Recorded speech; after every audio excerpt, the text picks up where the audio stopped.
बहुत समय पहले की बात है। एक छोटा सा गांव था जहां एक गरीब संत रहता था। संत गरीबदास एक सच्चा और नेक संत था।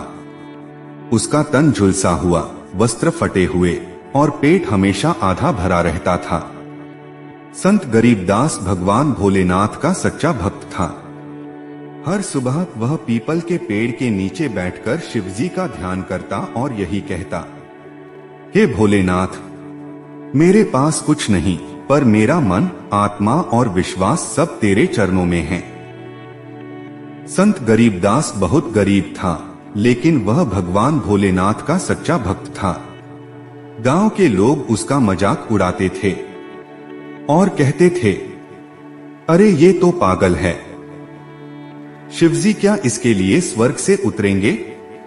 कुछ लोग पत्थर भी फेंकते, पर गरीबदास कभी नाराज नहीं होता। वह बस मुस्कुराता और कहता, जब शिव स्वयं अघोरी हैं, तो उन्हें मेरा फटा वस्त्र क्यों बुरा लगेगा।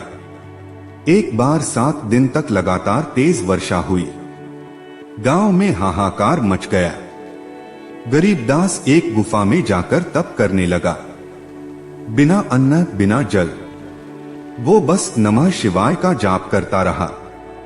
7वें दिन भोलेनाथ ने मां पार्वती से कहा, हे पार्वती, देखो मेरे इस भक्त को, जिसके पास कुछ नहीं है, मगर उसके हृदय में मेरे लिए कितना प्रेम है। अब समय आ गया है कि मैं स्वयं उसे दर्शन दूं। अचानक उस अंधेरी गुफा में तेज प्रकाश फैलने लगता है।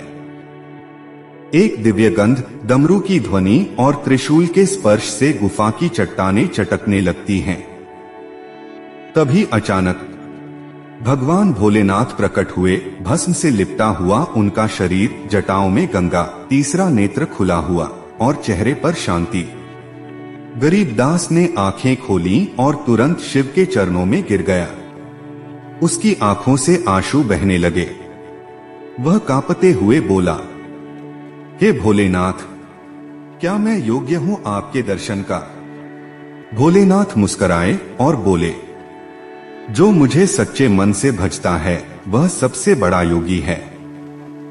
तुम्हारी भक्ति ने मुझे अपने पास खींच लिया। भोलेनाथ ने अपना हाथ उठाया और कहा, हे वत्स, मैं तुम्हारी भक्ति से प्रसन्न हूं, मांगो तुम क्या चाहते हो। गरीबदास ने विनम्र स्वर में कहा, हे प्रभु, मुझे कोई धन नहीं चाहिए, बस मेरी प्रार्थना है कि मेरा मन आपके चरणों से कभी न डिगे। शिव मुस्कुराए और बोले, हे वत्स, मैं तुम्हें वरदान देता हूं। तुम्हारा नाम युगों युगों तक लिया जाएगा। मैं तुम्हारे साथ सदा हूं और सदा रहूंगा। तुम जहां बैठकर मेरा ध्यान करोगे, वहां हर शिवरात्रि को मैं स्वयं तुम्हें दर्शन दूंगा। जब गरीबदास गांव लौटा तो पूरा गांव बदल चुका था। उसके शरीर से तेज निकल रहा था। वो जहां बैठता वहां शांति फैल जाती। और अब जो गांव वाले जिन्होंने उसे तिरस्कृत किया था, अब उसके चरणों में थे। गरीबदास ने सबको क्षमा किया और कहा, शिव के मार्ग में आने के लिए देर नहीं होती। जो सच्चे मन से पुकारे, भोले तुरंत उसकी सुनते हैं।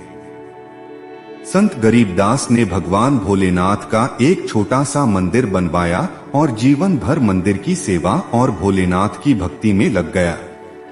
संत गरीबदास का शरीर 90 वर्ष की आयु में उसी शिव मंदिर में समाधि में लीन हो गया। आज भी उस स्थान पर लोग शिवरात्रि को इकट्ठा होते हैं और मानते हैं कि वहां आज भी भोलेनाथ की उपस्थिति होती है।